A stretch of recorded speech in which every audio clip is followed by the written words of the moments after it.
Amén, hermanos. Continuamos con nuestro estudio conociendo al Jesús verdadero. Hace 8 días vimos el testimonio de los profetas. Hemos visto de los apóstoles. Hemos visto varios testigos. Y hoy quisiera resaltar un poco otro asunto acerca de la divinidad del mismo Señor Jesús. Si nuestro Señor Jesucristo era Dios, en Él claramente se deben ver los atributos que hacen parte de la esencia divina. Entonces hoy vamos a mirar un atributo que hace parte de la esencia divina y vamos a verlo en la persona del Señor Jesucristo. Si bien Él, al hacerse hombre, como lo dice Filipenses, Pablo en Filipenses, no estimó el ser igual a Dios como cosa que aferrarse, sino que se despojó a sí mismo, tomando forma de siervo hecho semejante a nosotros. O sea, Él siendo Dios participó de la naturaleza humana, se hizo hombre, ¿amén? Y como hombre, Él mismo voluntariamente asume una posición de siervo. Y como siervo no hace nada fuera de la voluntad de Dios. Todo lo que hace, lo hace por la obra e intervención del Espíritu Santo. Amén. Pero a pesar de la encarnación y de su humanidad, de su humillación, en Él todavía podemos ver destellos de la esencia divina. Amén. No que Él haya dejado de ser Dios, sino por causa de su humanidad, Él voluntariamente hace a un lado todo lo que Él podría mostrar en su deidad, amén. Pero hoy quisiera mirar solo un atributo, porque es que si nos pusiéramos a estudiar atributo por atributo la esencia divina en la persona del Hijo de Dios, tendríamos que tener otra serie como la que tuvimos en los atributos de Dios. Aún en la serie de los atributos de Dios, a veces cuando compartíamos un atributo, realzábamos la persona del Hijo de Dios. ¿Se acuerdan cuando hablamos de la eternidad de Dios? Cogimos todos los pasajes que nos mostraban la eternidad del Hijo de Dios, del Señor Jesucristo. Cuando vimos en la serie de la Trinidad, cuando hablamos de la eternidad, también hablamos de la preexistencia del Hijo. Y hemos hablado de la adoración del Hijo, que es un atributo de Dios, del Hijo en la creación, que es otro atributo de Dios, de las salidas del Hijo desde antes de la creación, cuando vimos la Trinidad. Entonces hemos visto varios atributos de la deidad en el Hijo. Y hoy vamos a realzar solo uno, a manera de apéndice, a manera complementaria acerca de lo que estamos tratando. Entonces, el atributo que vamos a mirar hoy es la omnisciencia.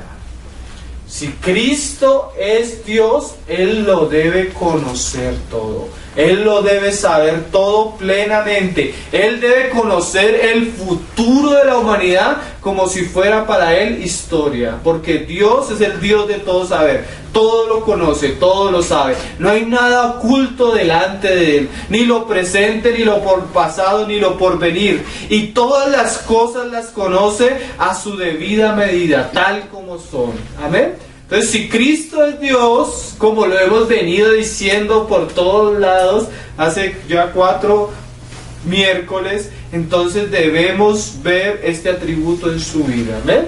Entonces, vamos a mirar primero que todo, Dios conoce todas las cosas. Mira cómo Jeremías lo decía. Jeremías capítulo 11, versículo 20. Jeremías capítulo 11, versículo 20.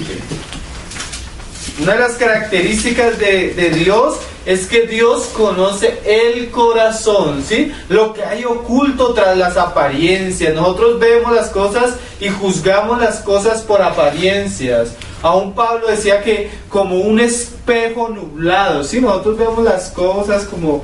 Pero Dios no. Dios todo lo ve claramente. Y aun cuando el Señor Jesucristo aparece en Apocalipsis 1 y 2 como aquel que tiene ojos como llama de fuego, lo que está resaltando esa imagen es la omnisciencia del Hijo de Dios. ¿Porque qué? Cuando Él tiene ojos de llama de fuego, quiere decir que no hay nada oscuro delante de Él. No hay nada oculto que Él no pueda ver, que Él no pueda conocer, que Él no pueda entender. ¿Sí? Ese es uno de los atributos de Dios. Mira cómo lo dice Jeremías. Jeremías 11, versículo 20. Dice: pero, oh Jehová de los ejércitos, Mira las características de Jehová de los ejércitos. Que juzgas con justicia. O sea, el juicio que Dios mismo da de las cosas es un juicio justo, equilibrado, ¿sí? Dios no se va hacia un lado o hacia el otro. Dios pesa las cosas según la balanza. Amén. Según su propia justicia, porque otro de los atributos de Dios es que Dios es justo. Dice que escudriñas. Ahora no solo pesa todas las cosas, sino Dios tiene la capacidad de entrar y profundizar. ¿Dónde? En la mente y en el corazón. Mira estas frases tan interesantes, hermanos. Solo Dios puede entrar a la mente y al corazón de las personas. Nadie más. Nadie puede atreverse a decir. Yo me acuerdo una vez que estaba en el colegio. Entonces llegó un compañero y yo comencé a molestarlo.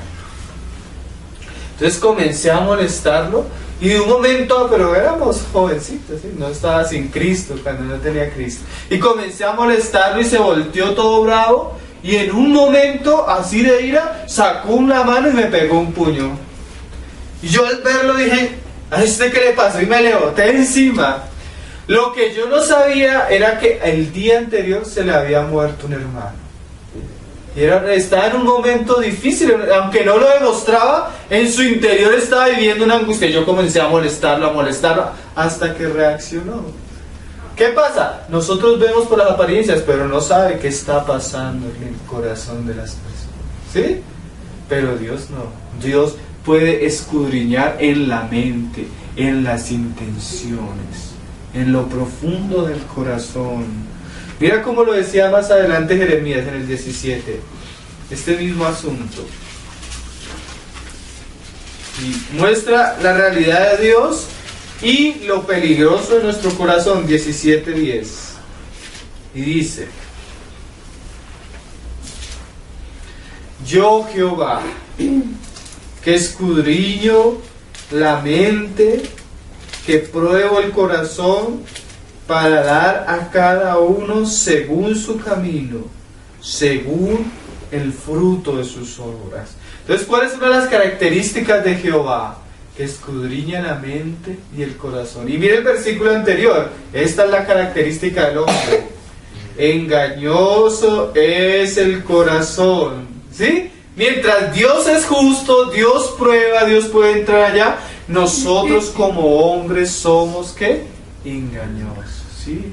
Nos dejamos llevar por las apariencias, nos dejamos, miren hermanos, a veces no solo nos dejamos engañar por lo que vemos, sino por lo que meditamos y pensamos en nuestro corazón. A veces pensamos que algo es justo a nuestra manera de pensar y sin darnos cuenta, esos pensamientos, esa justicia propia comienza a engañarnos y a engañarnos. ¿No? ¿Tú no te has encontrado con personas que a sí mismas se han engañado en sus pensamientos, en sus deseos? Dice, y perverso. Mira la pregunta del profeta, ¿quién lo conocerá? Cuando preguntamos ¿quién conocerá todas las cosas? Sale la respuesta del Señor mismo, yo, Jehová. ¿Sí? Yo, Jehová. Entonces una de las características del Dios nuestro es que todo lo conoce, lo profundo y lo oculto del corazón del hombre. Entonces vamos a ver ese atributo en la vida de nuestro Señor Jesucristo. Y como el Evangelio de Juan, y por muchas partes vemos esto de una manera preciosa. Entonces vamos a leer Juan. Juan capítulo 2. Hay muchos pasajes. De este aspecto, de este atributo, hay tantos pasajes, pero solo vamos a realzar unos porque quiero llegar al final a una controversia que ha sido bastante fuerte y que aun cuando uno la lee, si no la ve de una manera equilibrada, puede causar ciertas dudas en relación a este atributo en la persona del Señor Jesucristo. Juan 2, versículo 23 hasta el 25. Dice, estando en Jerusalén en la fiesta de la Pascua, muchos creyeron en su nombre. Pero mira lo que pasaba. Creían, ¿por qué? Viendo las señales que hacía.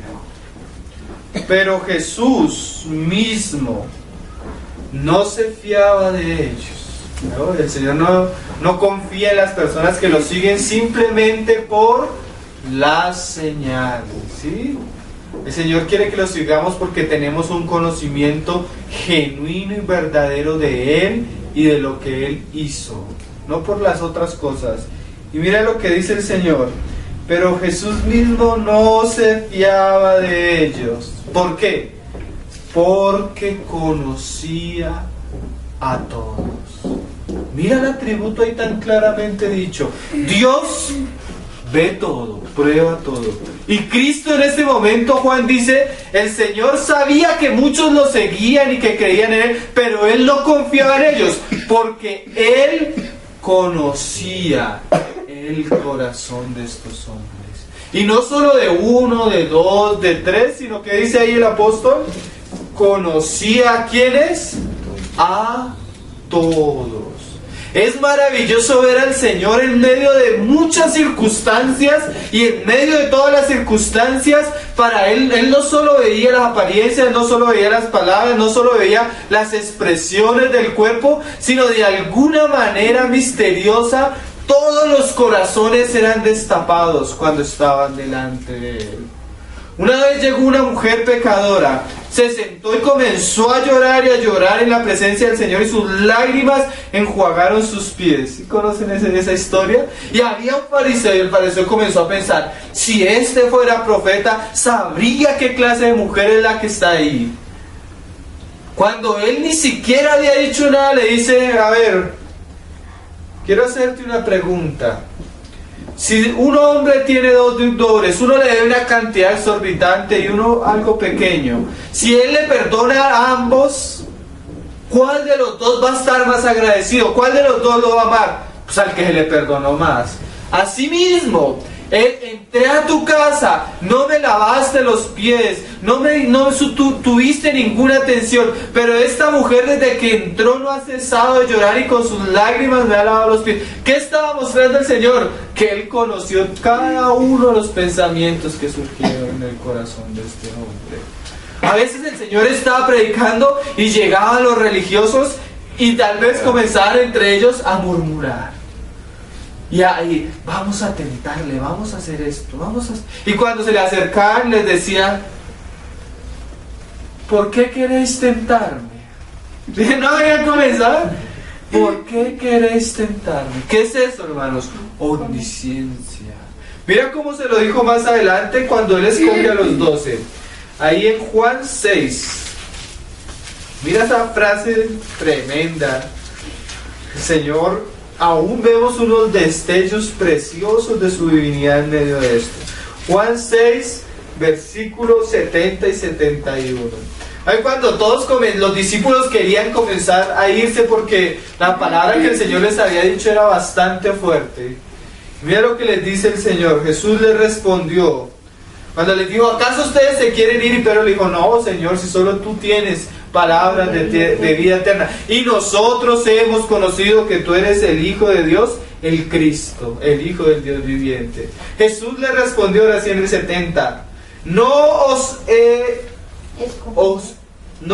escogido yo a vosotros los 12, y uno de vosotros es diablo. Al Señor nada de lo que hizo e iba a hacer Judas le sorprendió. Él lo conocía, Él sabía quién era Judas. ¿Cuántas veces nosotros, en lo poco que llevamos de la vida cristiana, que tal vez no es tan poco, hemos tenido personas que toda una apariencia creen que son fieles y terminan haciendo unas, y tú llegas y dices, ¡ay, Señor! ¿Cómo no nos dimos cuenta? ¿No? Hemos tenido experiencias de Señor, ¿cómo no nos dimos cuenta qué clase de persona era? Pero el Señor no, el Señor veía a Judas y le decía, Judas, yo te escogí, yo sé que tú eres diablo. Yo sé en qué piensas, Judas. Ahí la Biblia dice que y el diablo llenó el corazón de Judas. Y el Señor lo sabía. ¿Qué es eso? ¿Quién es el que, como decía el profeta, Engañoso más que cualquier cosa es el corazón del hombre y perverso. ¿Quién lo conocerá? Y levanta la mano el Señor. Yo, Jehová de los ejércitos. Este es un atributo preciosísimo, hermanos, en la vida de nuestro Señor Jesucristo. La omnisciencia. Toda la vida del Señor Jesús estuvo rodeada por esto. Mira, más adelante, cuando Pedro, a mí me sorprende la situación de Pedro con el Señor Jesús. Ahí atrásito en Mateo. Porque no solo con Judas, sino con Pedro. Ellos cada rato tuvieron destellos de quién era el Señor Jesús. Mateo 26, versículo 34. Vamos a leerlo desde el 36. Cuando hubieron cantado el himno, salieron al monte de los olivos. Entonces Jesús le dijo: todos vosotros escandalizaréis de mí esta noche. Él ya sabía que en un momento próximo, esa misma noche, todos se iban a escandalizar de él. ¿Qué es eso? Omnisciencia, el conocimiento perfecto de las cosas que han de suceder.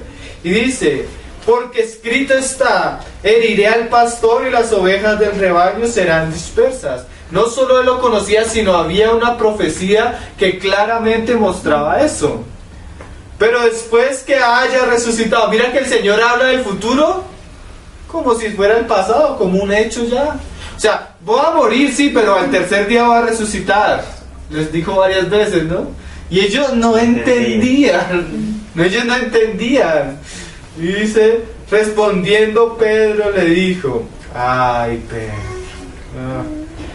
a veces es tan difícil para nosotros creer que el Señor tiene el control de las cosas, ¿no? Pero le dijo: no, Señor, aunque todos se escandalicen de ti, yo nunca me escandalizaré.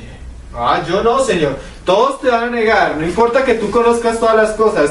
Tal vez en la parte mía te equivocaste, Señor. Yo no, todos sí, pero yo no. Jesús le dijo, y mira hasta cómo comienza el Señor a decirle: de cierto, de cierto, de cierto te digo, que esta noche, mire Pedro, o sea, no mañana, no pasado mañana, o sea, hoy mismo. Pero le va a poner un dato así todavía para que la situación quede más, o sea, para que no digan que fue casualidad. Antes que el gallo cante, me negarás 3 veces. Oigan, hermano, ¿ustedes saben qué van a hacer en media hora? ¿Cómo va a terminar esta reunión? ¿Qué voy a predicar en 10 minutos? ¿Quién sabe eso, hermano? Solo Dios. Solo Dios conoce las cosas. Solo el Señor sabía el orgullo y la arrogancia que había en Pedro y cómo Él se lo iba a quitar del corazón. ¿Sí? Porque ¿qué nos está mostrando Pedro? Orgullo. Yo sí puedo, nosotros no, nosotros te van a negar, yo sí soy fuerte y fiel. Ay, Pedro, yo te voy a mostrar que eso que hay en tu corazón no es como tú lo crees. ¿Por qué? Porque el corazón es ¿qué? Engañoso y perverso. Y dice, antes que el gallo cante, me negarás. Y agrega otro dato que es todavía más precioso, ¿no? 3 veces. Pedro como que no le creyó mucho al Señor. Pedro le dijo, aunque me sea necesario morir contigo, no te negaré. Y todos los discípulos se unieron al plan. Dijeron lo mismo. Ay, hermanos, ya más adelante vemos cómo sucedió. ¿Quién puede conocer y destapar el corazón de una persona así si no es Dios mismo?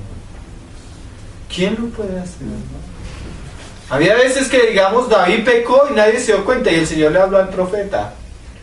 Y vino Natán y habló con David, hiciste esto y esto y esto. Pero es que en el Señor Jesús era algo diario, constante, hermano.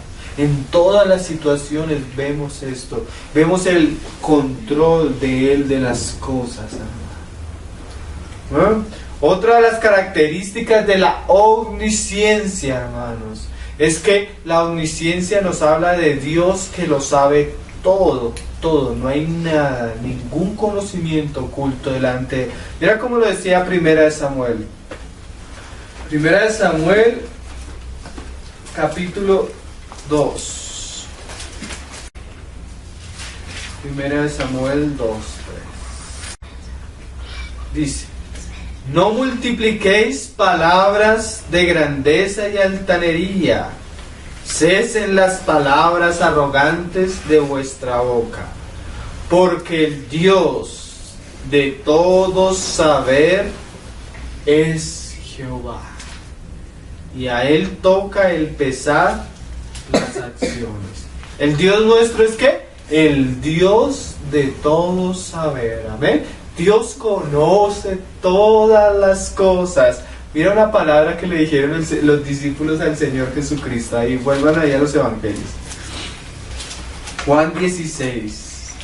Mira, es una palabra que solo, una frase que solo se le puede atribuir a Dios mismo.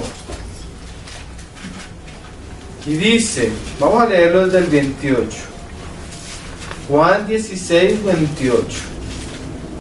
Dice: salí del Padre y he venido al mundo. Esa es la encarnación. Y ahora ve, no solo el Señor no solo hablaba de que Él iba a morir y iba a resucitar, sino que se iba a hacer, ¿a qué? A ascender. Y otra vez dejo el mundo y voy al Padre. Le dijeron sus discípulos: he aquí ahora hablas claramente y ninguna alegoría dices. Y mira esta frase, a la conclusión que llegaron los discípulos, hermano. Ahora entendemos que sabes todas las cosas. Uy, qué frase, hermano. Porque si Jehová es el Dios de todo saber, su Hijo participa plenamente de este atributo. ¿O no es así? El Hijo es el Dios de todo saber, igual que el Padre.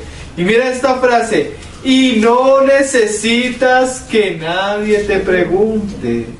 Por esto creemos que has salido de Dios.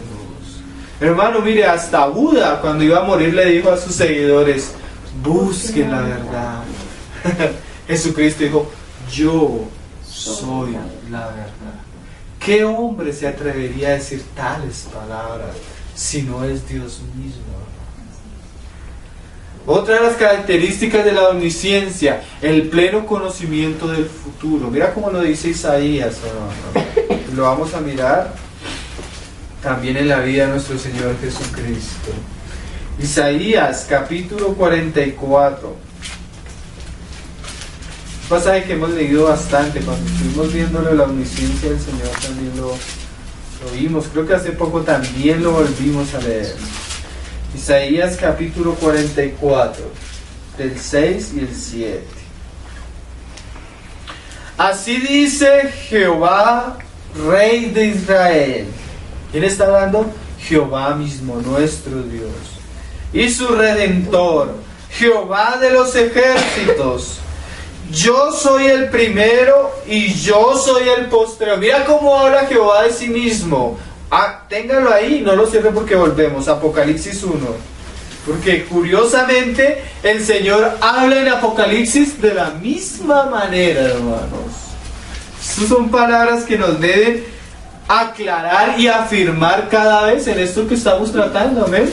No, ustedes sí se han dado cuenta que lo hemos cogido de un lado, del otro, del otro, del otro, como para no forzar las cosas, sino que nuestra fe tenga suficiente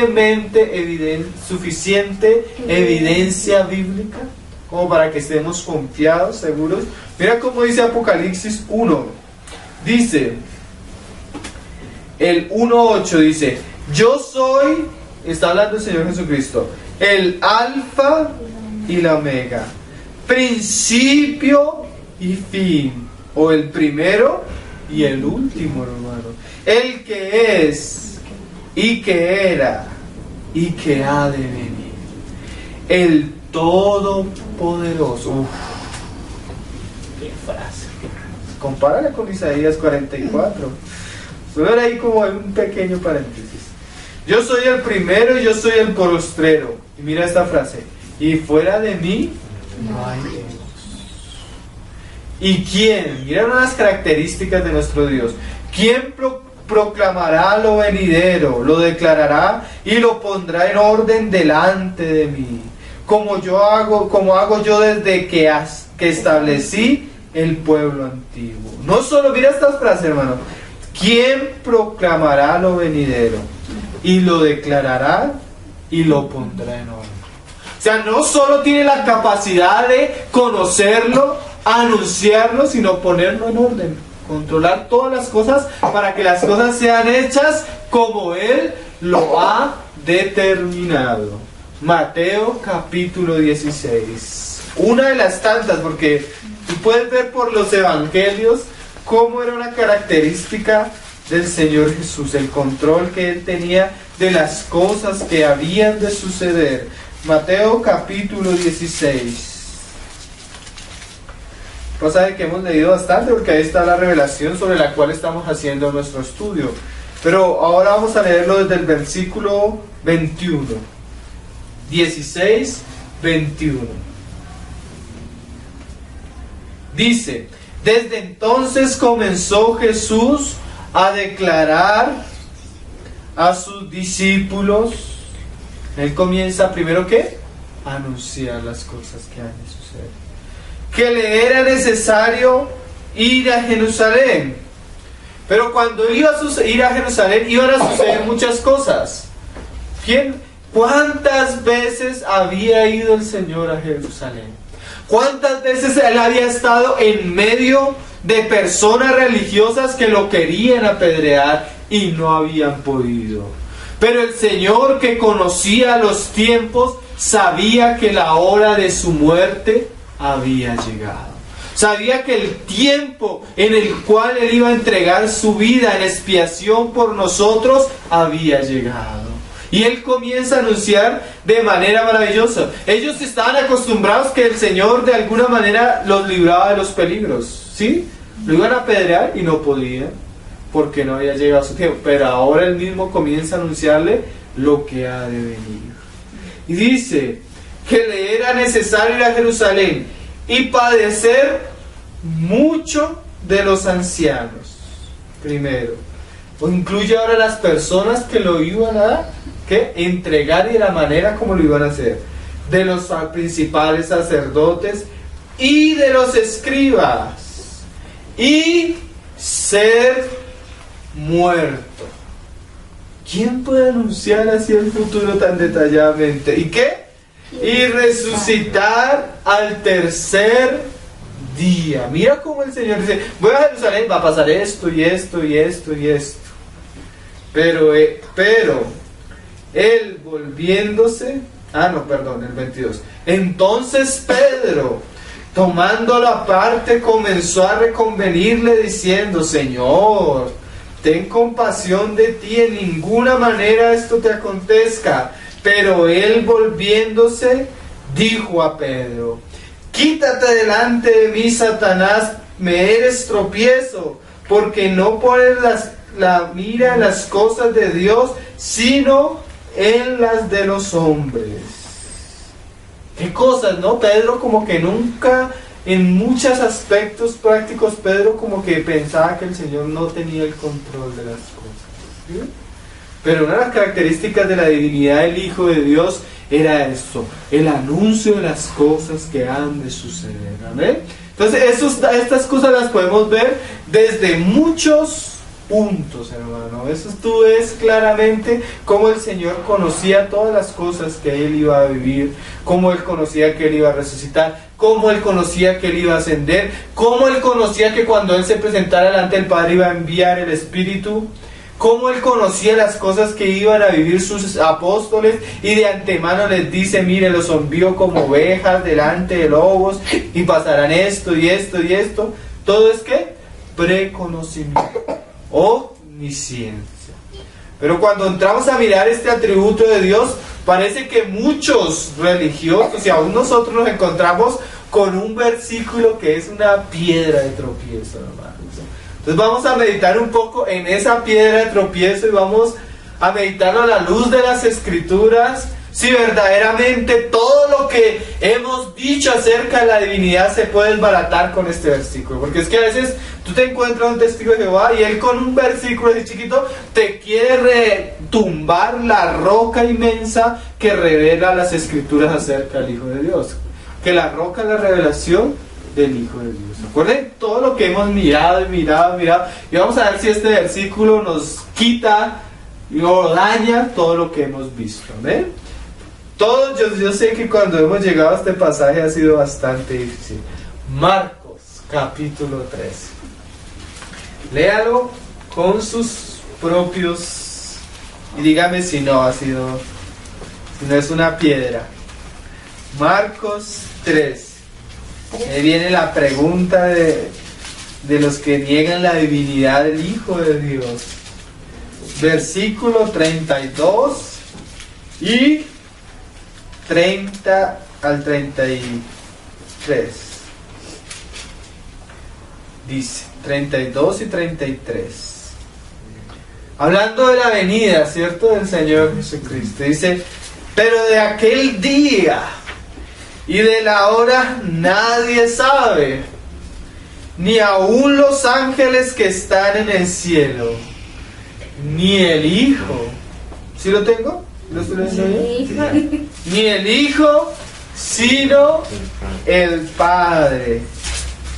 Mirad, velad y orad, porque no sabéis cuándo será el tiempo. Esta es la piedra, dígame si no es la piedra, hermano, de tropiezo para muchos de nosotros.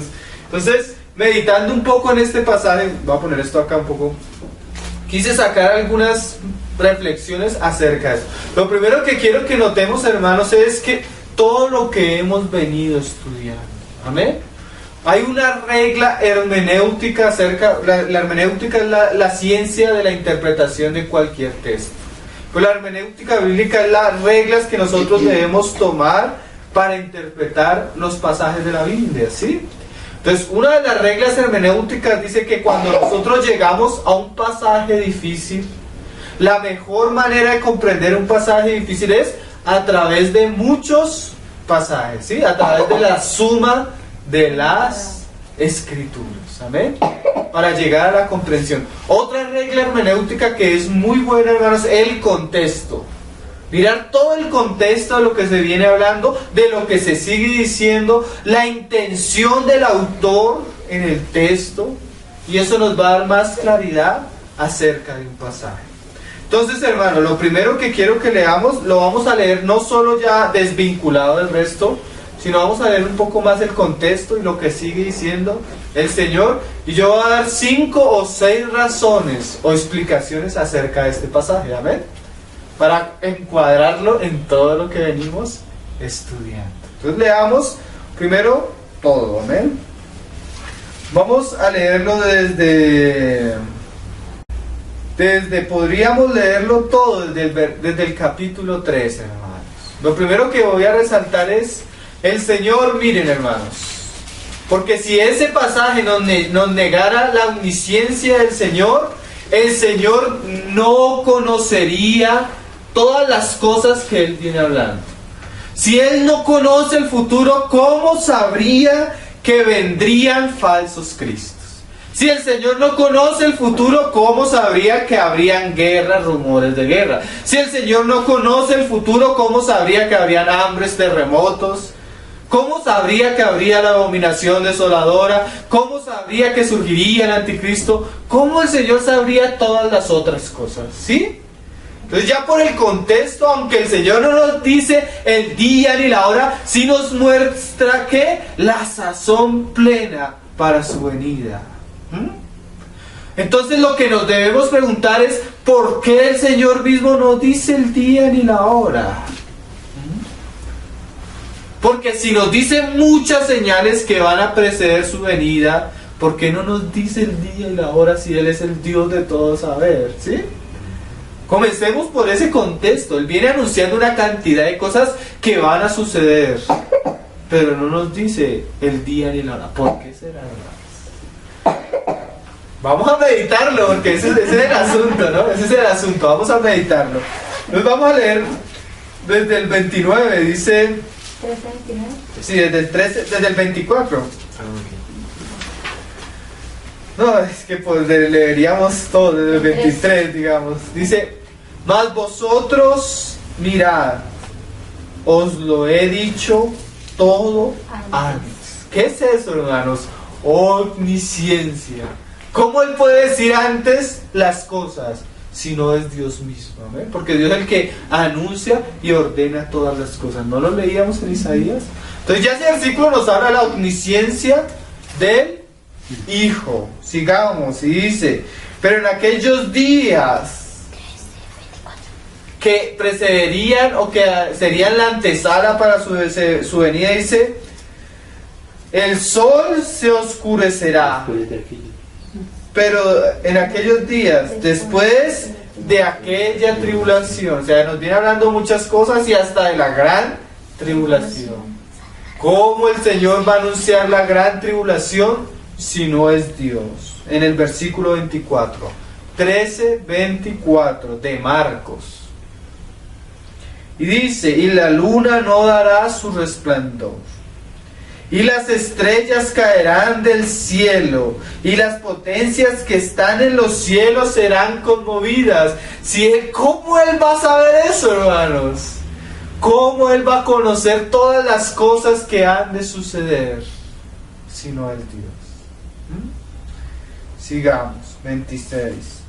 Entonces verán al Hijo del Hombre, que vendrá en las nubes con gran poder y gloria. Todo esto, hermano, es un desarrollo de la omnisciencia del Señor, de la profecía del Señor. Y entonces enviará a sus ángeles y juntará a sus escogidos de los cuatro vientos. O sea, no nos muestra solo el panorama, sino lo que va a hacer cuando Él venga. Va a resucitar a todos los que primeramente, ¿qué? Durmieron. Desde el extremo de la tierra hasta el extremo del cielo. Y dice, de la higuera aprender la parábola. Entonces comenzó a mostrarnos las señales, pero ahora comienza a llevar el corazón de los discípulos ¿a qué? A aprender de todas estas señales, ¿sí? Como cuando, dice, cuando ya su rama está tierna y brotan las hojas, sabéis que el verano está cerca. O sea, el Señor ahora comienza a enseñarle a sus discípulos las cosas que han de suceder y comienza a despertar en ellos el deseo de velar. Esto es muy importante porque esto es el contexto del pasaje y porque de ahí podemos sacar varios argumentos por causa de que por qué el Señor no les dijo a sus discípulos ni el día ni la hora. Y dice, así también vosotros, cuando veáis que suceden estas cosas, conoced que está cerca, a las puertas. Mira otra frase, hermanos. El Señor está dando tantas señales que es fácil para la mente que conoce la palabra y la profecía estar apercibido de que la venida del Señor está cerca cuando todo esto comience a suceder, ¿sí? Y el Señor despierta el corazón y comienza a despertar el corazón de sus discípulos que velen, que estén meditando en eso. ¿Por qué? De cierto os digo, otra señal preciosa, que no pasará esta generación hasta que todo esto que acontezca. O sea, Él habla con una certeza de que todo lo que Él está diciendo que se va a cumplir. Y que cuando eso comienza a suceder, no va a pasar esa generación. Mira la autoridad con la que el Señor viene hablando, que va a cerrar con estas palabras. El cielo y la tierra pasarán, pero mis palabras no pasarán. O sea, Él pone un sello divino a lo que Él acaba de decir. Lo que yo digo es palabra de Dios mismo y se va a cumplir. Es más fácil que se acabe todo esto que lo que yo he dicho no se cumpla. Ese es el contexto del pasaje. Según el contexto vemos que Cristo está hablando como Dios mismo, ¿no? Hasta ahí llegamos y está hablando como Dios mismo. Pero Él mismo pone el tropiezo. Yo digo, el mismo tropiezo lo puso el Señor de su boca, porque nadie le estaba preguntando ni el día ni la hora. ¿No se acaban de dar cuenta? ¿Quién pone el tropiezo? El Señor mismo. Porque acuérdense en que Cristo es la roca preciosa y escogida para los que creen. Pero para los que no creen es piedra de tropiezo. A veces el Señor hace cosas así, hermano. Deja como al aire una piedrita que va a hacer tropezar. Pero ¿a quién va a hacer tropezar, hermano? A los que no creen en Él. Pero a nosotros que creemos en Él no nos debe hacer tropezar. Vamos a entender por qué el Señor dijo esta frase, amén. Pero de aquel día y de la hora nadie sabe. Él dijo todas las cosas que iban a suceder, hermano, pero ese día no quiso decir, y aún dijo que él no sabía, dice, ni aún los ángeles que están en el cielo. Y se incluye ahí, hermano. Ni el Hijo, sino el Padre. Yo no sé, dice el Señor mismo. Ahorita lo vamos a meditar. Si acabamos de leer el texto y vamos a ver las razones, tal vez por las cuales el Señor dice esto. Amén. Mirad, y esta frase es muy importante, hermano. Velad y orad, porque no sabéis cuándo será el tiempo. En este versículo yo comienzo a meditar que era la intención del Señor dejar esta duda. Ahorita vamos a meditar por qué era la intención del Señor dejar la duda del día y de la hora. Porque esa es la intención, hermano. Él viene hablando con tanta seguridad y cuando llega a esto deja la duda. Ahorita lo vamos a meditar. Y da una explicación.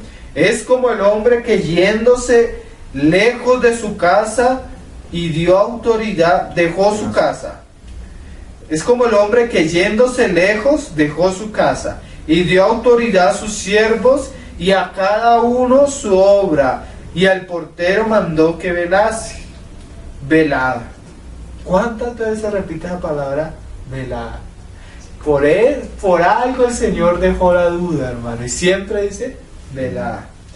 Pues porque no sabéis cuándo vendrá el Señor de la casa, sea al anochecer, o a la medianoche, o al canto del gallo, o a la mañana, para que cuando venga de repente no os halle durmiendo. Y lo que digo a vosotros digo, y a todos los digo, velad. Ese es el contexto del pasaje. Amén, hermanos. Va a leer las razones y vamos a leer algunos pasajes. Y usted va a meditarlo ya en su corazón. Curiosamente la palabra velar se usa mucho.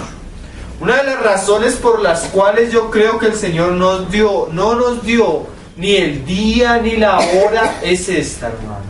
Él tenía la plena intención de despertar el corazón de sus hijos para ser personas que velaran. Si ellos conocieran el día y la hora, no tendrían que velar, no tendrían que orar, sino ellos lo sabrían, y esto podría causar algo peligroso en el corazón de sus hijos.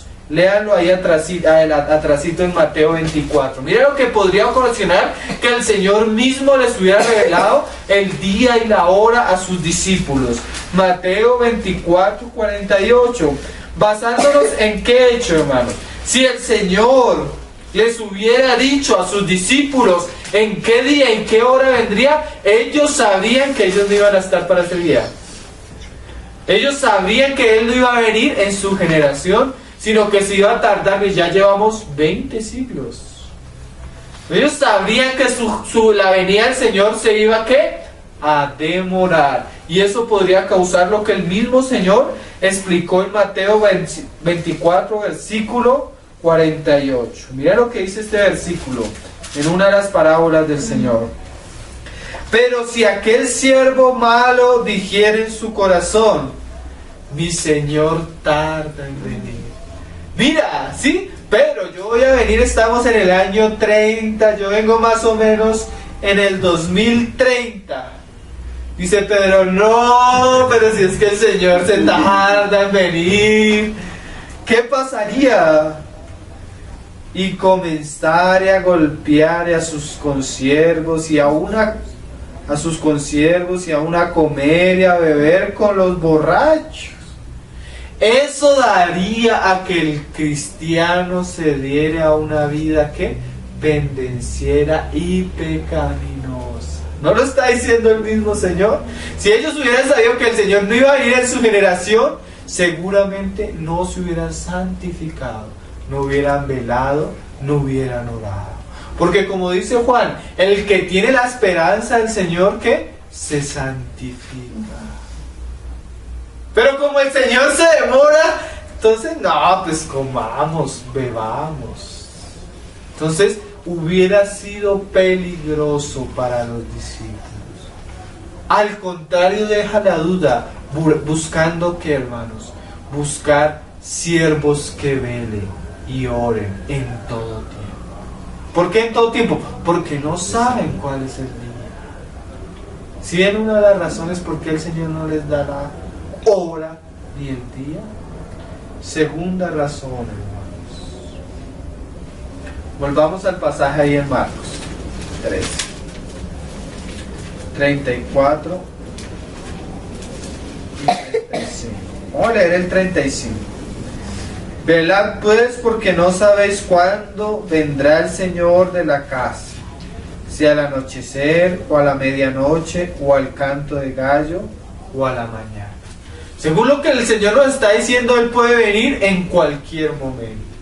Y una de las cosas que tal vez meditando podríamos decir es que el Señor quería que en todo momento nosotros estuviéramos, ¿qué? Esperando su venida, siendo fieles en todo momento. No importa las circunstancias, no importa el momento, Él quiere que nosotros le estemos esperando.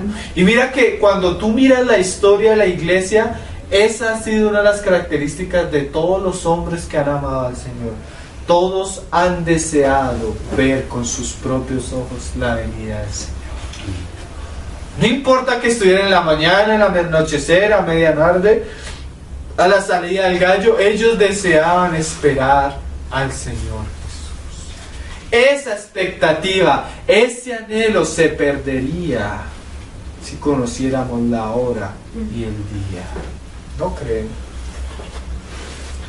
Tercer cosa, hermanos. Esto es bastante interesante porque la historia nos lo ratifica. El Señor conocía que este asunto, el día y la hora, podría causar daño a sus discípulos. Ya que esto, o sea, que el Señor hubiera dado una fecha como tal, hubiera podido traer, mire, malas interpretaciones, que hombres perversos tergiversaran y manipularan los datos, como lo hemos visto en la historia de la iglesia, cayendo en errores y falsas doctrinas, herejías de hombres corruptos. Miren, hermanos, testigos de Jehová, adventistas de séptimo día, se desviaron en este asunto, poniendo un día, un año a la venida del Señor Jesucristo. Que el Señor viene el 14, no sé qué, 1900, no sé qué, y no vino. Nos equivocamos mal en el cálculo. Que viene tal día. Si el Señor no dio día y se atreven a poner fechas, ¿qué tal lo hubiera hecho el Señor mismo, hermano?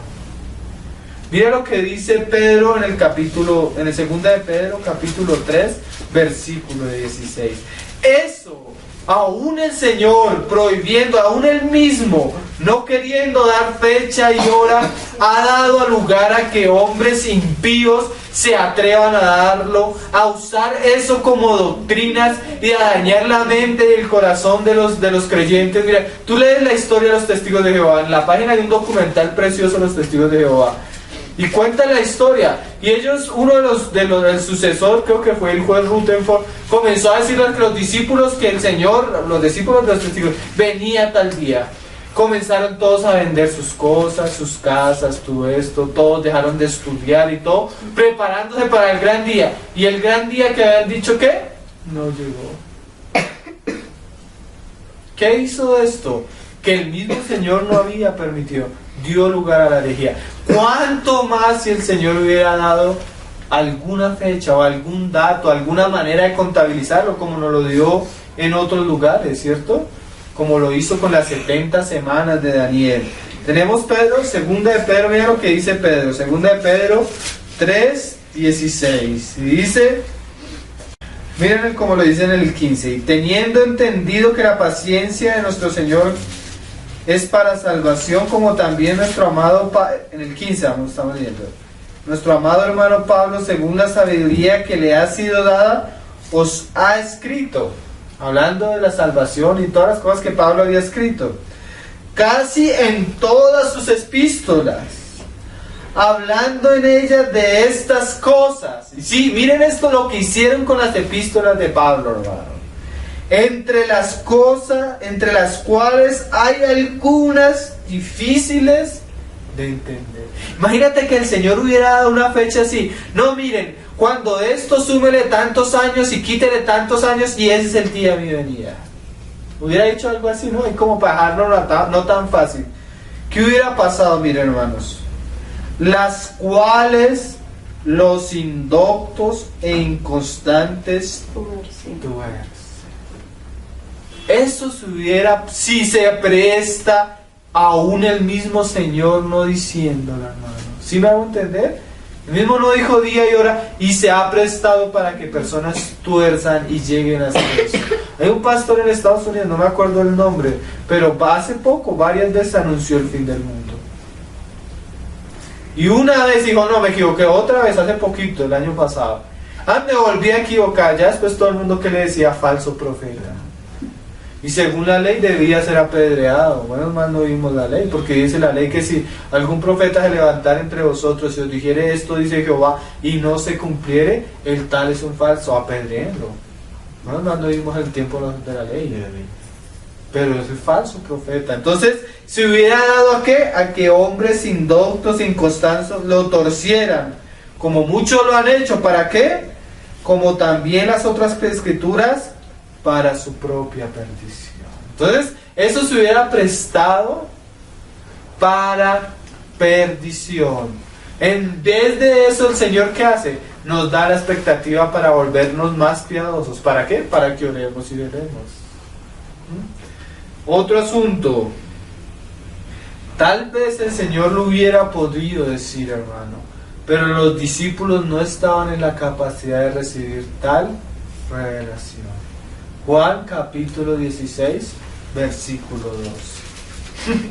Podríamos decir, el Señor lo quería decir, pero tal vez Él sabía que era un asunto que ellos no podrían, ¿qué?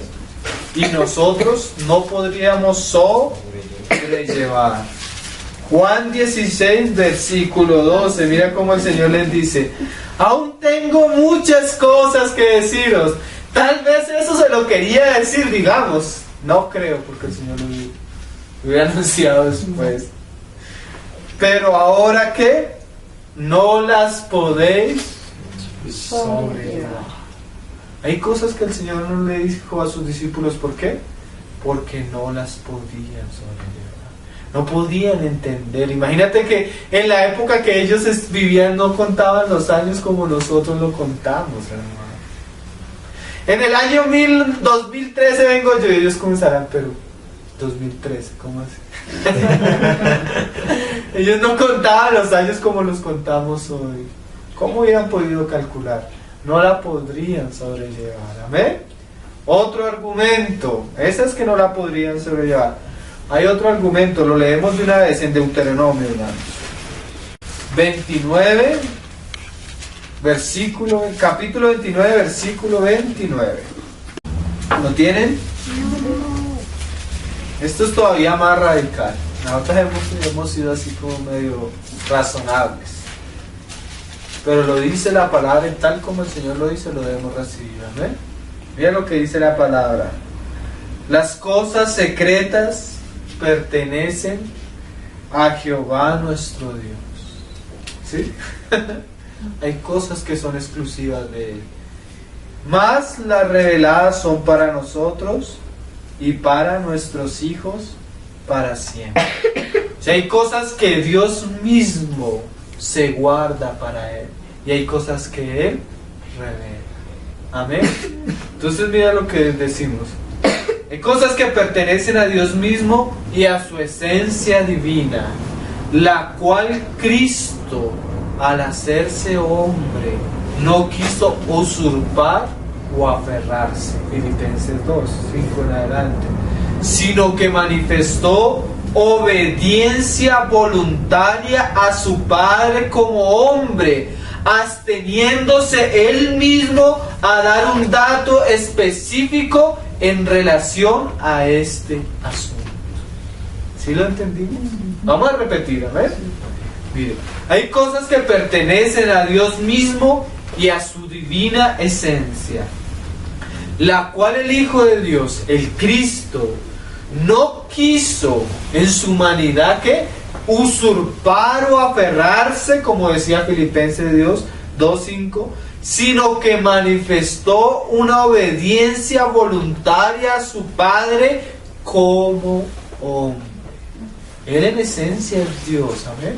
Pero como hombre, hermanos, manifiesta una obediencia a tal punto que se abstiene de dar a conocer algún dato o algo específico con relación a su venida. Amén. La palabra dice que hay cosas que son de Dios y hay cosas que son del hombre.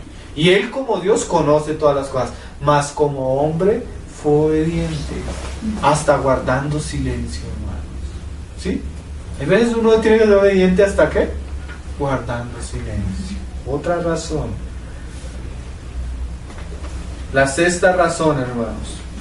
Si bien el Hijo del Hombre, o sea, nuestro Señor Jesucristo, no da la hora, ni el día, ni la fecha para su venida, nos da una serie de profecías bíblicas que describen claramente el panorama que va a rodear su venida, como ya lo leímos ahí en mismo Marcos. Datos específicos como el que el Señor nos da y nos insta a través de las Escrituras y a través de los profetas, pueden llevar a cualquier corazón que ame y persevere en las Escrituras a que el día de su Señor no lo sorprenda. ¿Qué quiere decir esto, hermanos? Tal vez el Señor no nos da claramente las cosas para poner en nosotros un corazón que ame las Escrituras, que medite en las Escrituras y que profundice claramente en ellas para tener un panorama claro para su venida. ¿Sí me hago entender? A veces queremos es que nos la pongan, es muy fácil, hermanos. Pero mira lo que dice Pablo en 1 Tesalonicenses capítulo 5 versículo 4. O sea, el Señor no nos da el día, pero sí nos da los suficientes datos y recursos como para que el día no nos sorprenda. 1 Tesalonicenses capítulo 5 versículo 4. Ven que Pablo viene hablando, vamos a leerlo desde el 1. 1 Tesalonicenses 5 dice: pero acerca de los tiempos y las ocasiones no tenéis necesidad, hermanos, de que yo os escriba. O sea, hermanos, si les voy a hablar de la venida del Señor, yo no tengo necesidad de escribirles. Pablo no necesitaba el día ni la hora, hermanos. ¿Por qué dice Pablo eso? Mira cómo es Pablo de contundente. Nosotros quisiéramos más. Señor, darnos más. Pero según lo que Pablo, en el tiempo de Pablo, no existía el Apocalipsis, hermano. ¿Sí? En el tiempo de Pablo no existía el Apocalipsis. Dice: porque vosotros sabéis perfectamente. ¿Qué sabían ellos? Perfectamente. Que el día del Señor vendrá así como ladrón en la noche. O sea que no van a saber ni el día ni la hora, que va a ser en un momento ¿qué? Sorpresivo. Que cuando digan paz y seguridad, entonces vendrá sobre vosotros, vendrá sobre ellos destrucción repentina, como los dolores a mujer encinta, y no escaparán. Mas vosotros, hermanos, no estáis en tinieblas, para que aquel día os sorprenda como ladrón. ¿Qué es lo que está diciendo Pablo? Lo mismo que decía Pedro. Tenéis la palabra profética más segura, a la cual hacéis bien en estar atentos, como una antorcha que alumbra en medio de la oscuridad. O sea, el Señor no nos da el día ni la hora, pero nos da un panorama profético al cual si nosotros nos asimos y estamos atentos, el día no nos va a sorprender. Dice, porque todos vosotros sois hijos de luz e hijos del día. No somos de la noche ni de las tinieblas. Y yo pienso que por esto el Señor no nos dijo el día. ¿Para qué? Por tanto, no durmamos como los demás, sino velemos y seamos sobrios. Y los que duermen de noche duermen, y los que se embriagan de noche se embriagan. Pero nosotros que somos del día, seamos sobrios. Entonces, hermanos, ¿sí ven? Cómo a pesar de que el Señor no da el día ni la hora, Pablo dice que tenemos tanta, o sea, la luz del Señor es tan suficiente en una vida de un creyente que el mismo día del Señor no lo va a sorprender. Qué cosas, ¿no? Ahora mira esto, hermanos. Vamos a decir una de las muchas cosas que el Señor anunció para el fin de los días. Si bien no nos dice el día, nos dijo muchos acontecimientos que nos hablan de su omnisciencia. Para terminar, ¿qué acontecimiento nos dijo el Señor de los últimos tiempos? La cantidad de falsos cristos que minarían estos días. Otro acontecimiento, un ambiente rodeado de guerras y rumores de guerras. Otro, hambres, pestes, terremotos en diferentes lugares. ¿Qué otro acontecimiento? El mismo discurso en Mateo 13. Persecución terrible para sus discípulos. ¿Qué otro acontecimiento? La maldad aumentaría y el amor de muchos se enfriaría. ¿Qué otro acontecimiento anunció? Que su evangelio sería predicado a todas las naciones. Imagínate, el Señor tenía 12 discípulos en un país chiquitico por allá. Y Él dijo, antes de mi venida, mi evangelio será predicado en todas las naciones. ¿Quién puede decir eso si no es Dios? Habló también un asunto bastante interesante que es la abominación desoladora de la cual nos habló el profeta Daniel. Curiosamente en esos tiempos sería muy fácil cumplirla porque había un templo, estaba el pueblo, había un sacerdocio, pero duró más de 1900 años el pueblo de Israel que repartido por todas las naciones. Entonces esto de la abominación desoladora incluye una cantidad de profecías como ¿qué? Como la restauración del pueblo de Israel, que volviera a su nación. No solo que volviera a su nación, sino que el templo que habría de ser destruido en el año 70 volverá a ser reconstruido. Eso no ha sucedido. Pero la abominación desoladora nos habla de ¿qué? De sacrificio en el templo. O sea, volverán a restituir el templo, volverá a haber ¿qué? Un sacerdocio. Y no solo eso, cuando nos habla de la abominación desoladora, los que conocemos la profecía de Daniel, sabemos que la va a hacer ¿quién? El inicuo, el anticristo, la bestia. Entonces claramente hace una insinuación clara a todos los acontecimientos de los grandes reinos que habrían de surgir según las profecías de Daniel. No solo, miren hermanos, no solo nos habla de eso, sino nos describe claramente a la bestia escrita en Apocalipsis. Cuando decimos que el Señor no sabe el día ni la hora de su venida y usamos esto para negar su divinidad, ¿qué podríamos responder cuando analizamos el Apocalipsis? Cuando vemos claramente muchos de los acontecimientos que han de surgir antes de la venida del Señor. Cuando tú lees Apocalipsis 2 y 3, tú miras claramente como el Señor, hablándole a estas iglesias, describe describe de una manera preciosa y detallada el caminar de la iglesia a través de más de 2000 años hasta el día de hoy. ¿Quién podría dar tanto detalle? ¿Quién le podría decir a Esmirna, mira Esmirna, vas a sufrir tal persecución? ¿Quién le podría decir a Pérgamo, Pérgamo, tú te vas a casar con este mundo de una manera terrible? ¿Quién le podría decir al Señor que en los últimos tiempos iba a haber una iglesia apóstata que iba a amar el dinero? ¿Quién, hermano? Y Él lo describe claramente en Apocalipsis 2 y 3. Entonces aquellos que usan un solo versículo para negar la divinidad del Señor, ¿cómo responderían a eso? ¿Cómo responderían a los sellos que el Señor anunció? A las trompetas que el Señor anunció, a las copas que el Señor anunció. ¿Cómo responderían cuando el Señor muestra claramente de dónde va a surgir el imperio del anticristo? ¿Cómo va a surgir su imperio? ¿Cuál pacto va a hacer con Israel por 7 años? ¿Cómo lo va a partir a la mitad de los tiempos? ¿Cómo va a perseguir a los cristianos? ¿Cómo va a usar el falso profeta para marcar a todos los hombres? ¿Quién sabía eso si no era Dios mismo, hermanos? ¿No? Porque a veces usamos un solo versículo, pero quitamos el resto de la Biblia. Y el resto de la Biblia nos muestra un conocimiento del futuro del Señor preciosísimo, hermanos.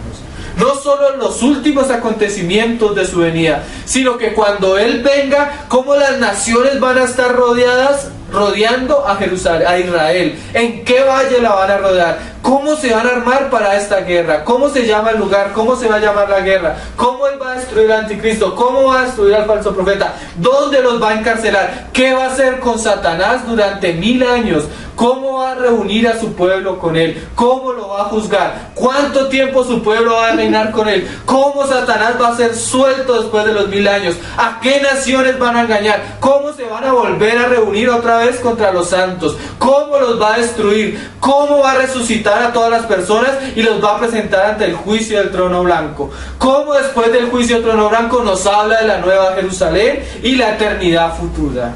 Si no es Dios. Sí, hermanos, a veces realzamos el lunar, pero no vemos todo el panorama bíblico. Uno de los atributos del Hijo de Dios es que omnisciente. Él es el único que puede presentarse a las iglesias ahí en Apocalipsis 2 y 3 y decirle: conozco. ¿Sí? ¿Usted lo ha leído? Yo conozco tus obras. Yo conozco esto. Yo conozco. Eso no es sino uno de los atributos preciosos de la esencia divina del Hijo de Dios. Entonces estos son unos pequeños argumentos acerca de esa gran piedra de tropiezo que es Marcos 13, versículo 33 y 34. Entonces vamos a dejar hoy hasta ahí, hermano. Entonces debemos ponernos a pensar una cosa, y con esta frase cierro, hermanos. En resumen, si el Señor no sabe todas las cosas y no es Dios, ¿cómo puede darnos tantos detalles de un futuro el cual Él no conoce? Y no solo darnos detalles, sino asegurar estas palabras: el cielo y la tierra pasarán, pero mis palabras no pasarán. Entonces el Señor nos ayude, amén, a cada vez afirmarnos más en la fe en Él, y nos arme de todos los argumentos necesarios para todo lo que se levante contra Él, amén, porque esos son argumentos de la serpiente contra el mismo Señor. Oremos, hermanos. Señor, te damos gracias por tu palabra, por estos asuntos preciosos, Señor, que tú nos concedes meditar, que tú nos concedes, Señor, escudriñar. Señor, haz de nosotros hombres y mujeres que amemos tu palabra, que escudriñemos tu palabra, que conozcamos la verdad por medio de perseverar en tu palabra. Tú dijiste: el que me ama mi palabra guardará. Ayúdanos a guardar y a retener la palabra que tú nos has dado, la revelación que tú nos has dado de ti mismo, Señor, y a defenderla, Señor, como leones, Señor, como hombres dispuestos, soldados tuyos, Señor, que llevan el Evangelio de las inescrutables riquezas tuyas, Señor, a todos los hombres. Permite que tu palabra sea guardada, retenida, predicada, Señor, en medio de tu pueblo, Señor. Te damos gracias porque nosotros tenemos la certeza, Señor, de que tú eres nuestro Dios y gran Salvador. La confianza, Señor, que nos dan las Escrituras para acercarnos delante de ti, adorarte y honrarte, Señor, porque tú eres Dios sobre todas las cosas. Guíanos en nuestro estudio y pon cada paso que debemos dar, Señor, para que podamos conocerte cada vez más. Bendito es tu nombre, Señor Jesús, por los siglos de los siglos. Amén.